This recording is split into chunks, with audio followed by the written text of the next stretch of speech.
Okay, so today we're taking a deep dive into Michael Bloomberg. All right. This guy is everywhere, right? Wall Street, the mayor's office, even global philanthropy. It's a Right. little intimidating, honestly. I mean, how do you even begin to unpack a career like that? Yeah, he's definitely a force to be reckoned with. I think the key is to look for the through lines, What are the common threads that connect all these different chapters of his life? I guess that makes sense. So where do we even begin with someone like Michael Bloomberg? I mean, his background isn't exactly typical. Well, the material says he was born in Boston to a pretty, normal middle-class family, but even early on, it seems like he wasn't content to just follow the beaten path. Oh, yeah. He went and got his MBA from Harvard. Harvard, that's not exactly, your average state school. Yeah. That kind of ambition right out of the gate, that's going to tell you something about the guy. Absolutely. And that drive takes him straight to Wall Street. He lands a job at Salomon Brothers, one of the biggest investment banks around. Oh, wow. So he's already playing in the big leagues. But then, wait a minute, the material says he gets laid off. Yeah. In 1981. Seriously? What happened? It was a crazy time on Wall Street. Lots of firms were restructuring, downsizing, the drill. Yeah.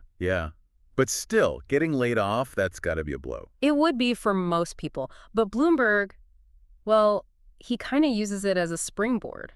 What do you mean? He walks away with a $10 million severance package.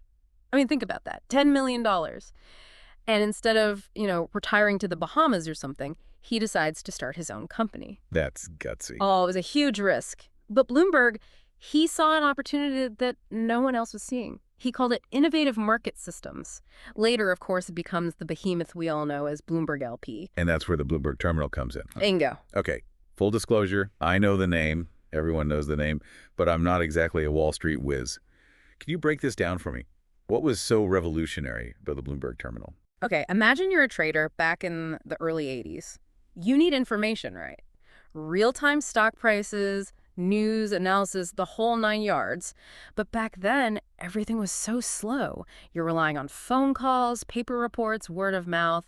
It's a mess. Sounds chaotic. Totally. So Bloomberg comes along with this terminal, and it brings all that information together in one place. It's real-time, it's accurate, it's comprehensive. It was like giving traders a superpower. So he basically streamlined the entire financial world. Pretty much. And Yeah. it wasn't just about giving people more data. The terminal had built-in analytical tools that could help traders make sense of all that information and make better decisions. That's where the real value is. So was he thinking about this whole fintech thing before anyone else was even using the term? I mean, nowadays everyone's talking about financial technology, but Bloomberg was right there at the forefront.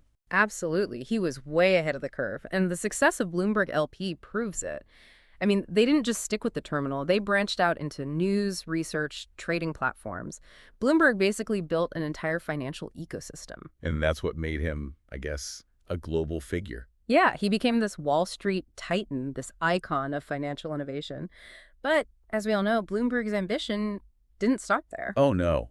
He decides to set his sights on running New York City. Right, in 2002, he becomes the 108th mayor of New York, and he serves for 3 terms. That's quite a jump, going from Wall Street to City Hall. It is, but, if you look closely, it makes sense. Bloomberg, he's a problem solver. It doesn't really matter what the problem is. He wants to find the most efficient, data-driven solution.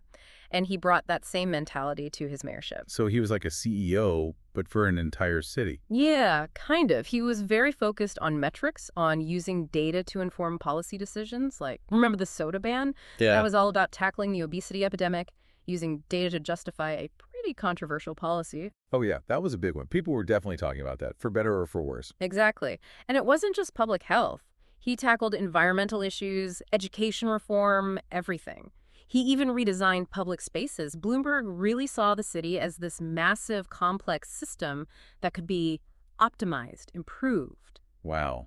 So in a way, he was still using that same analytical mindset that he honed on Wall Street, but applying it to a whole different set of problems. Exactly. And then on top of all of that, there's his philanthropy work with Bloomberg Philanthropies. It's incredible, really. He's poured billions into causes like public health, climate change, education. It's global in scope, too. Okay, but with someone as powerful and influential as Bloomberg, there are always going to be, well, some questions, right? Like, is he really using his wealth and influence for good? Of course, there are always going to be different perspectives, especially when you're dealing with someone who operates on this kind of scale. Some people might question his motives or whether his philanthropy is always aligned with the needs of the communities he's trying to help. That's fair. It's important to consider those different viewpoints, even if they're critical. Absolutely. But I think it's also important to acknowledge the sheer scope of his impact. Bloomberg, he's reshaped industries, he's influenced policy, he's poured resources into tackling some of the world's biggest challenges. Whether you agree with all of his choices or not, there's no denying that he's left his mark on the world. That's for sure. So after this whole deep dive, I guess the question for our listener is this. What can we learn from Michael Bloomberg's journey? I mean, what's the takeaway here? That's the big question, isn't it? What drives someone to take these kinds of risks, to achieve this level of success and influence? Is it sheer ambition, a desire to solve problems, a deep-seated need to leave a legacy? Maybe it's all of those things. Maybe, but one thing is for sure. Bloomberg's story is a reminder that recognizing opportunities, adapting to change, and using your skills to make a real impact, that's how you leave a mark on the world. Whether it's on Wall Street, City Hall, or the global stage, it's about finding those leverage points and pushing for change. That's the Bloomberg way, for better or worse. It definitely makes you think. And who knows, maybe there's a future Bloomberg listening right now, taking notes, getting ready to make their own mark. Thanks for taking this deep dive with us. Absolutely. It's been a fascinating journey. And for everyone listening, keep those questions coming, and we'll see you on the next deep dive. See you then. Expert.